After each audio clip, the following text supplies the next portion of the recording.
When exactly did you start believing that trying was enough? Was it the day society gave you a gold star just for showing up? Was it when someone told you to rest before you even began? Or was it more sinister the moment the world convinced you that discipline was slavery instead of the doorway to your freedom? Let me ask you something. Who sold you the idea that success bows to intention alone? Because it doesn't. It bows to discipline, not emotion, not talent, not even ambition. Discipline, the ugly, unglamorous, rarely clapped, for beast that does the work when your motivation hides and your willpower caves. You want to win? Then stop flirting with your goals and marry your discipline. Because fortune doesn't favor the dreamer, it favors the disciplined warrior who gets up when the dream turns into a storm. Discipline isn't something you inherit, it's forged. Forged in the early morning silence when everyone else is still asleep. Forged in the lonely hours when you're the only one still grinding. It's built in the darkness before the light ever notices you. And make no mistake, the world doesn't hand greatness to those who wish for it. It hands it to those who prepare relentlessly for it. Thomas Edison didn't invent the light bulb by accident. He went through over 10 failures, not because he loved failure, but because he had the discipline to persist through them. Edison didn't pray for ease. He trained his mind to endure. He didn't chase comfort. He commanded clarity through chaos. This is the mindset of discipline. You don't hope the fire goes out, you become fireproof. Discipline is not the absence of weakness, it is the refusal to be ruled by it. The world is filled with believers, but it's starved of doers. People believe they could write a book, but never do. They believe they could change the world, but never move. Belief by itself is potential energy, unfocused, dormant, powerless, until it is directed by discipline. Henry Ford believed he could revolutionize transportation, but he didn't stop at belief. He directed it through years of mechanical obsession, production failure, rejection from investors, and still he pressed forward. Why? Because belief is not a gift. It is a responsibility.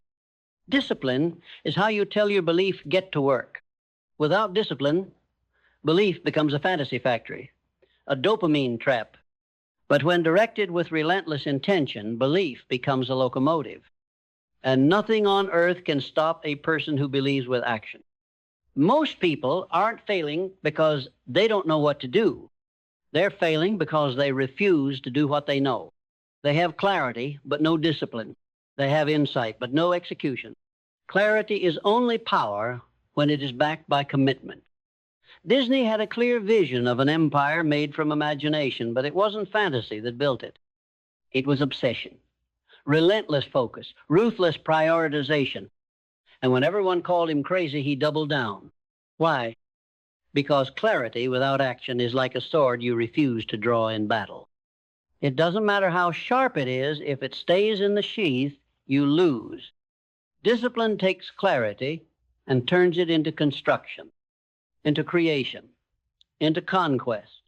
Clarity plus discipline equals destiny. Your vision doesn't care about your emotions. It cares about your rituals, your habits, your routine when nobody's watching. Elon Musk didn't launch rockets to Mars on inspiration alone. He built rituals of insane work ethic, 100-hour work weeks, micro-execution. Why?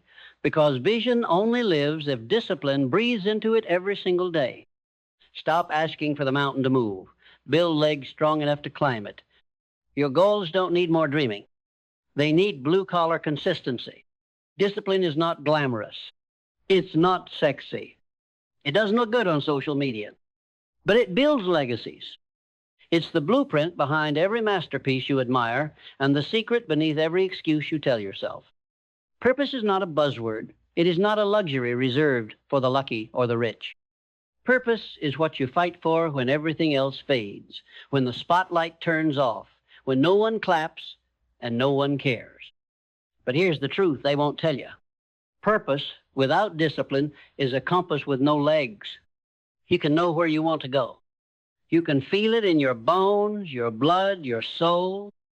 But if you do not rise in the morning and move, If you do not commit and recommit and commit again even after failure, then your purpose is just a poem written on the inside of a cage. Abraham Lincoln had a purpose to unify a nation tearing itself apart.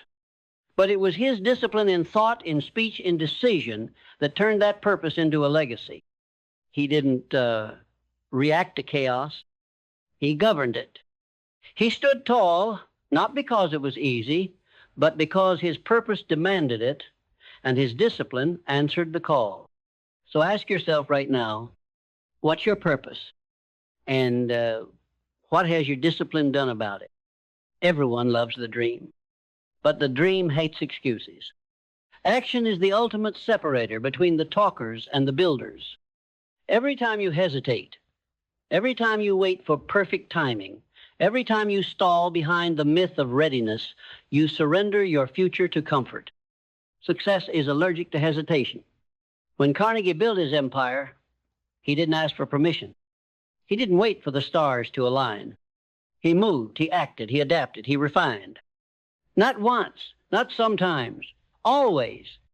And he knew something most people never learn. Massive action directed by discipline creates unstoppable momentum. That's what you need to understand. It's not about taking a step when you feel good. It's about taking the step regardless. Not every action will be perfect, but discipline doesn't ask for perfection. It asks for progress. And progress belongs to those who move relentlessly. Let's stop sugarcoating this. Discipline is painful. It hurts to wake up early. It hurts to say no to distractions. It hurts to keep going when your body screams quit. But do you know what hurts worse? Regret. Regret for the book you never wrote. Regret for the potential you left untouched. Regret for the life you could have lived if only you had chosen differently. The pain of discipline weighs ounces. The pain of regret, it crushes souls. Nikola Tesla died with more patents than most will ever dream of. But he also died alone, bankrupt and misunderstood, because at some point his discipline gave way to disillusion. He teaches us something vital. Genius without disciplined execution eventually decays into tragedy. So choose your pain.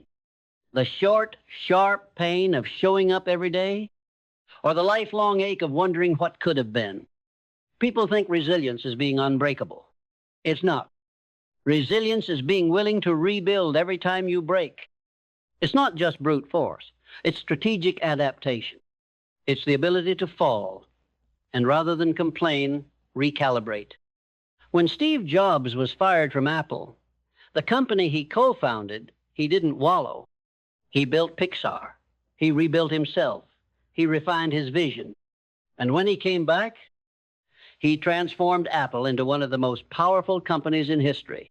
Not because he was emotionally bulletproof, but because he was disciplined in resilience. He didn't take failure personally. He took it seriously. And that's what discipline demands of you, to look at every loss, not as an identity, but as instruction. Because the world isn't impressed by your wins. It's transformed by how you rise from your wounds. We live in a culture obsessed with more. More money, more status, more validation. But discipline knows the secret. Gratitude is fuel. Gratitude sharpens your perspective. It grounds your ambition in humility. It reminds you of the progress you've made and the people who helped you get there. Walt Disney, for all his ambition, never stopped thanking the team behind the curtain, the animators, the dreamers, the workers. Because gratitude isn't weakness, it's wisdom. When you learn to be grateful for the grind, for the obstacles, for the long nights and early mornings, discipline becomes less of a burden and more of a blessing. You stop asking, why do I have to do this? And you start saying, I'm honored that I get to. That shift changes everything. Gratitude turns struggle into strategy. It turns effort into excellence. It teaches your spirit to sing while your body works. And that is divine. Let's be honest. Some people stop growing the moment they succeed once. But the disciplined mind knows something deeper. You are only as strong as your ability to keep learning. Ego is the enemy of progress. Discipline says, I don't care how much I know, there's always more. It's the student mentality that built empires. Andrew Carnegie once said that his greatest skill wasn't intelligence. It was his ability to surround himself with smarter people and learn from them. Discipline isn't just doing, it's evolving. It's studying when others relax. It's listening when others talk. It's refining your craft until excellence becomes instinct. The discipline never plateau because they treat every level as a new classroom. The rigid mind crumbles. The disciplined mind adjusts. Let's get something clear. Discipline is not the same as stubbornness. It's not banging your head against the same wall, expecting the door to open. True discipline listens, learns, adapts. The battlefield changes, markets shift, people pivot. And if your discipline is tied to method rather than mission, you'll be left behind. When Amazon started, it sold books. But Bezos wasn't disciplined to the product. He was disciplined to the vision, global reach, customer obsession, scale without compromise. So he adapted relentlessly. Now, it's one of the most dominant forces in the modern world, not because it resisted change, but because its discipline allowed it to ride change like a wave. Write this down and carve it into your character. Discipline is not rigid control, it's flexible focus. It's the art of keeping your eyes locked on the target while your strategy dances through the chaos. This is how winners stay ahead. They don't react with panic. They respond with precision. You want mastery? Then you better fall in love with repetition, because true greatness isn't loud. It's not dramatic. It's not a highlight reel on social media. Mastery is boring. It's the same move practiced 1,000 times. It's the email proofread again. The speech rehearsed once more. The workout done when no one's watching. The process repeated after the thrill is gone. Bruce Lee didn't fear the man who knew 0 kicks. He feared the man who practiced one kick 0 times. That's discipline. That's obsession. That's what separates amateurs from immortals. Because while everyone else is chasing novelty, the disciplined mind is perfecting the necessary.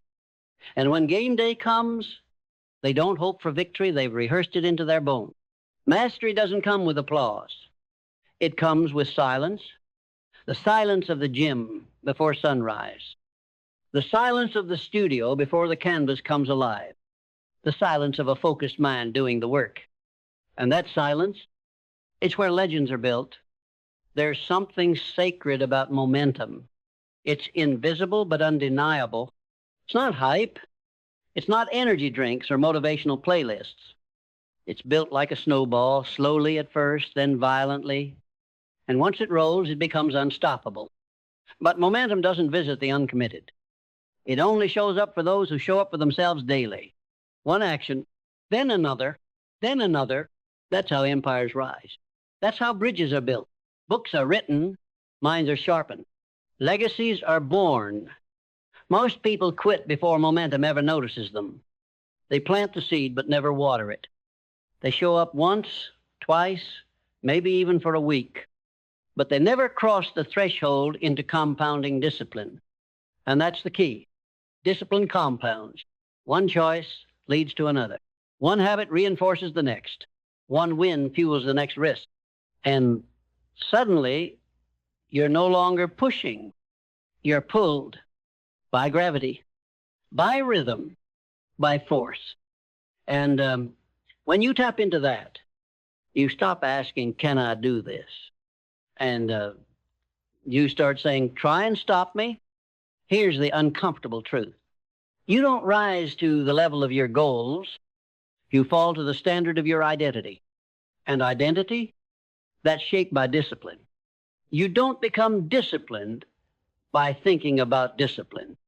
You become disciplined by living like the person you want to become. Over and over and over. Your identity isn't built in breakthrough moments, it's sculpted in the small ones. The moment you don't hit snooze, the moment you shut down distractions, the moment you do what needs to be done even when your soul whispers, just this once, take the easy way. That's where identity is forged. Because every act of discipline is a vote for the person you're becoming. Do you think Muhammad Ali only trained when it was convenient? He once said, I hated every minute of training, but I said, don't quit. Suffer now and live the rest of your life as a champion. That wasn't willpower. That was identity. Champions don't ask, should I? They declare, this is who I am. Discipline is no longer a task. It becomes your nature. Let's talk about something most people overlook. Your environment is engineering your habits, whether you realize it or not. The people around you, the noise you let in, the systems you tolerate, the distractions you invite, all of it quietly, deciding whether you'll stay disciplined or slowly self-destruct. You can't build discipline in an environment that worships convenience. You can't focus in a room designed for scrolling. You can't become relentless around people who flinch at resistance. Look around you. Does your space reflect the life you say you want? If not, change it immediately. Because the greatest athletes, artists, inventors, they don't just protect their environment. They design it with militant intentionality. They remove temptation. They surround themselves with standard raisers, not excuse makers. They create spaces where discipline thrives and laziness suffocates. Discipline isn't just about internal strength. It's about setting external traps for weakness and dismantling them. Let's go deeper now, because beyond action, beyond ritual, beyond habits, there is a level of discipline that rules them all. Mental sovereignty, the ability to rule over your own thoughts, to govern your attention, to command your focus like a king, commands an army. This is where most people fail, not because they're weak, but because they're mentally enslaved by noise. They think they're making decisions, but they're reacting to fear, to doubt, to gossip, to headlines, to algorithms. You cannot win an external war with an undisciplined internal world. Discipline of the mind is the ultimate form of freedom. It's the power to choose thoughts that serve you, to quiet the chaos, to override the impulse, to sit in silence and not be controlled by the need for stimulation. I called it definiteness of purpose. But behind that purpose was something greater, self-command. He wrote, self-discipline begins with the mastery of your thoughts. If you don't control what you think, you can't control what you do. Mental sovereignty is the foundation of all other power. Master it and everything else bends to your will. Most people confuse goals with standards. They aim for high achievements, but they live at low minimums. You say you want success, but what are you willing to never tolerate again? Because until your floor is raised, your ceiling means nothing. Goals are hopes. Standards are laws. The disciplined don't just hope to be excellent, they refuse to be anything else. Michael Jordan didn't practice like the team, he practiced like a man possessed. Why? Because his standard was dominance. Not sometimes, not when the pressure's on, every single time. Discipline isn't about heroic spurts of effort, it's about setting your life to a frequency so high, excuses can't survive there. It's when your minimum effort would break most people's backs. When I did enough gets replaced with I didn't leave anything behind. So if you want to transform your life, don't just raise your goals, raise your standard. Make discipline the default, not the exception. Let's get one thing straight. Discipline doesn't run on willpower alone. It runs on energy. Your energy is your internal currency, and too many people spend it recklessly. They give it to meaningless debates, to people who drain their fire, to environments that demand their attention but rob their purpose, and then they wonder why they can't stay focused, why they feel burnt out, why their goals feel heavier every day. Here's the truth. Discipline requires energy stewardship. It means protecting your sleep like it's sacred. It means eating to fuel your future, not feed your emotions. It means cutting off vampires, the people, habits, and thoughts that suck you dry. Nikola Tesla once said, "If you want to understand the secrets of the universe, think in terms of energy." The same goes for your discipline. You want it to last? Then protect the generator. Because a tired soul, a foggy mind, a drained body, they make terrible allies on the road to greatness. Guard your fire, or watch it burn out in someone else's story. The real test of discipline doesn't come in front of an audience. It comes when no one's watching. No applause, no feedback. Just you, the silence, and the choice. Isolation's not punishment, it's purification. The greatest breakthroughs are birthed in solitude.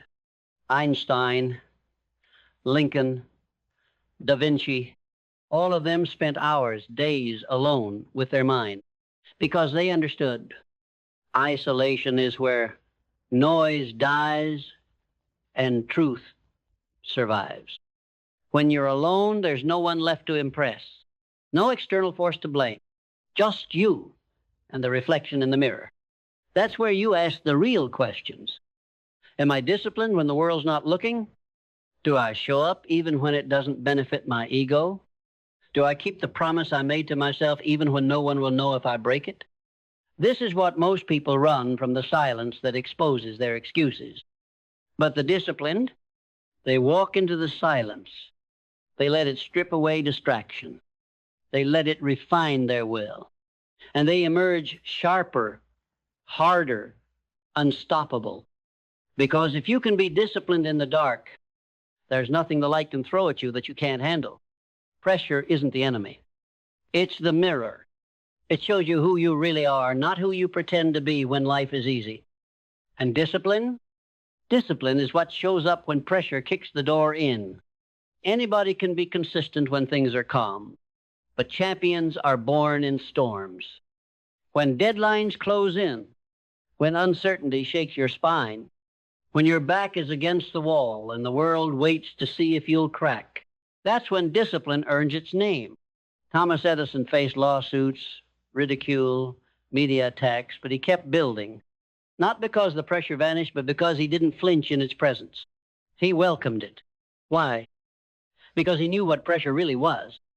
The heat that reveals steel and melts everything else. Most people run from pressure. The disciplined walk straight into it because they've trained for it. They've lifted it in silence. They've rehearsed strength in solitude. So when the moment comes, they don't break. They become unbreakable. Time doesn't care about your feelings. It doesn't slow down because you're tired. It doesn't hit pause while you figure things out. It keeps ticking relentlessly. And discipline is the only force that can turn time into a servant instead of a thief. You can't control time, but you can control how you move through it. 1 hour wasted in distraction, 1 day given to comfort, 1 week surrendered to indecision, those are not just lost minutes. They are lost opportunities, lost breakthroughs, lost momentum. Warren Buffett's wealth didn't come from luck. It came from disciplined time over decades. Compound interest isn't just a financial principle, it's a lifestyle. Discipline compound. Every focused hour stacks. Every quiet morning adds weight. Every hard choice you make today echoes for years. So understand this. You are not managing time. You are directing discipline across time. The question is not, do I have enough time? It's, am I disciplined enough to use it like it matters? There's a level beyond commitment, beyond consistency, beyond even mastery. It's obsession. And no, I don't mean toxic hustle. I mean sacred fixation. The kind of obsession where discipline isn't a task anymore, it's breath. Where the work you do becomes who you are. Where everything you touch, think, and breathe feeds one vision, one mission, one calling. That's how empires are built. When Steve Jobs returned to Apple, he didn't come back to tweak. He came back obsessed. He didn't want a better product. He wanted perfection. He didn't want market share. He wanted to reshape culture. Discipline got him through the doors. Obsession kept him building after everyone else went home. That's the edge. The difference between the person who does enough and the one who rewrites history. And you won't get there with casual discipline. You'll only get there when your discipline becomes devotion. When it becomes your language, your rhythm, your identity, your power. Here's what they won't tell you in the feel-good speeches. Discipline isn't just about doing more. It's about giving something up. You want to rise? You better be ready to bury some things. The comfort, the instant gratification, the identity that was built on playing small. The stories you've told yourself to justify staying the same, you don't become disciplined by addition. You become disciplined through subtraction. Ask any champion. They didn't just add hours to the clock. They removed distraction. They cut ties with mediocrity. They sacrificed approval to stand in their truth. It's not just about what you do, it's about what you're willing to leave behind. And the moment you realize that, discipline stops being a grind. It becomes a ritual of becoming. You're not just working harder. You're burning away the old version of you. And that fire, that sacrifice, it's holy. There is a force that shows up the second you decide to change. It's not external. It's not your boss, your family, or your past. It's resistance with a capital R. And it's the most loyal enemy you'll ever meet. It knows your weakness. It speaks in your voice. And it always sounds reasonable. Start tomorrow. You've earned a break. This isn't worth it. You're not ready. What if you fail? Resistance doesn't scream. It whispers. And if you're not disciplined, you'll mistake it for logic. You'll confuse fear for wisdom. You'll call quitting strategy. You'll convince yourself that comfort is peace. But the disciplined, they know better. They expect resistance. They respect it, but never obey it. Because resistance is a test, not a truth. It's the final guardian before the gates of greatness. And your discipline? It's the sword that cuts right through it. Not every win gets a trophy. Not every triumph makes headlines. Sometimes the greatest victories are the ones no one sees. The moment you chose water instead of numbing yourself. The moment you turned off the noise and faced your thoughts. The moment you forgave yourself but didn't let yourself off the hook. That's the quiet battlefield where discipline lives. It's not just the big launches, the milestones, the breakthroughs. It's the million invisible moments where you chose your higher self, even when no one was watching, even when it would have been easier to fold, even when it felt like no progress at all. But hear this, those small, unseen victories, they are the cement beneath your foundation. And when the storm comes, and it always comes, it's not your image that keeps you standing. It's those moments, stacked, layered, immovable. That's what discipline does. It builds quiet strength until the world finally sees what you always knew. You were never average. You were always rising. Brick by invisible brick. Integrity isn't about how you treat others. It's about how you treat the promises you whisper to yourself when no one's around. The discipline don't just have routines, they have codes, lines they do not cross. Non-negotiables they don't betray, principles that remain, no matter the mood, the weather, the profit, or the pressure. Discipline without integrity is hollow. It's muscle without soul. Action without alignment. Success that burns you from the inside out. And here's the secret. Most high performers learn too late. Integrity sustains what hustle alone cannot. Because burnout isn't always caused by overwork. Sometimes it's caused by betrayal of self. When your schedule looks impressive, but your spirit is starved. When your output increases, but your peace evaporates. When you keep pushing forward, but in the wrong direction, that's where integrity steps in, not to slow you down, but to center you, to make sure your discipline isn't just productive, it's honorable. Because the truth is this: you don't get to call yourself disciplined if you keep breaking promises to yourself. You're not just working for this week. You're not building for applause in the now. You're building for a moment that may happen years from now, when your child watches how you show up, when the stranger is inspired by your consistency, when your name gets mentioned not because you asked for it, but because your discipline left something behind. Legacy isn't written in big public victories. It's carved quietly in the days that feel forgettable, in the seasons no one noticed, in the mornings when quitting seemed noble, but you showed up anyway. Do you think Martin Luther King Jr. only lived for the podium? No, he lived in the discipline of preparation, of resilience, of conviction-powered repetition, long before the cameras ever arrived. And so must you. You are not working for a post.